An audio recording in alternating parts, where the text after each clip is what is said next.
आप सबके साथ शामिल होने का मौका मिला है। अभी हमारे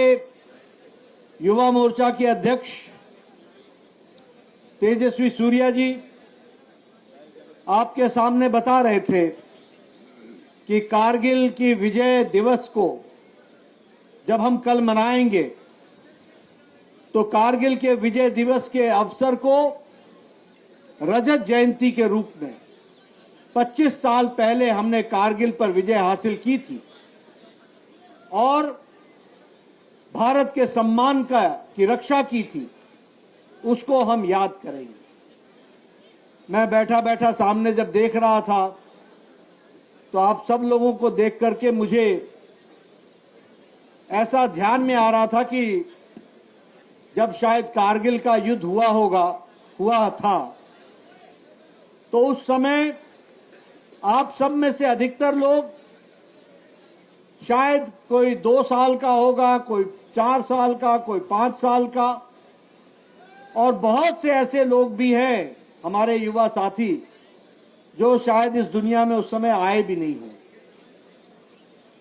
लेकिन मित्रों, ये वीर जवानों का अभिनंदन का अवसर है और जब मैं वीर जवानों के अभिनंदन की बात करता हूं तो कारगिल का विजय दिवस इस रूप में मना करके हम भारत के उन वीरों को,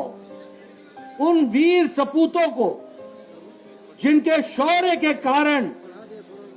जो पाकिस्तान ने कारगिल की भूमि पर कुत्सित निगाहें डाली थी, उसको, उनके इरादों को, जो उनकी सोच थी, उसको चकनाचूर करके कारगिल पर फिर से तिरंगा लहराया था, इसको हमको ध्यान रखना चाहिए। और इसलिए हम इसको विजय दिवस के रूप में तो मनाते ही हैं, लेकिन साथ ही साथ हम उन वीर जवानों के शौर्य को और उनके बलिदान को भी हम हमेशा याद करते हैं। कारगिल का युद्ध एक विशेष परिस्थिति का युद्ध था। पाकिस्तान ने कोई सीधे तरीके से अटैक नहीं किया था। पाकिस्तान चोरों की तरह चुपके चुपके आकर के उन्होंने कारगिल पर अड्डा जमाया था और जिस हमारे लेफ्टिनेंट कालिया की बात कर रहे थे, अभी बत्रा जी की बात कर रहे थे, हमारे उन शहीदों की बात कर रहे थे जिन्होंने कारगिल युद्ध में अपनी शहादत दी, उनको जब हम याद करते हैं तो उसमें हमको विशेष बात इस बात को याद करने की है कि कारगिल विपरीत परिस्थिति में हमारे नौजवानों ने, हमारे फौज के जवानों ने लड़ाई लड़ी थी। दुश्मन कारगिल की चोटी पर था, दुश्मन स्ट्रेटेजी के स्थान पर था और भारत के वीर जवानों को नीचे से पहाड़ चढ़ करके उस चोटी पर कब्जा करना, यह बहुत ही कठिन कार्य था क्योंकि पाकिस्तान की आर्मी ने चोरी चोरी चुपके चुपके आकर कारगिल की चोटी पर स्ट्रेटेजिक स्थान को स्थापित कर लिया। लेकिन हमारे वीर जवानों ने हार नहीं मानी, रुके नहीं, लगातार योजनाबद्ध तरीके से भारत की फौज ने ये लड़ाई लड़ी और इसी लड़ाई के कारण 26 तारीख को फिर से वहां पर तिरंगा फहराया, आज से 25 साल पहले, और भारत को हमारे वीर सैनिकों ने स्वीकार किया।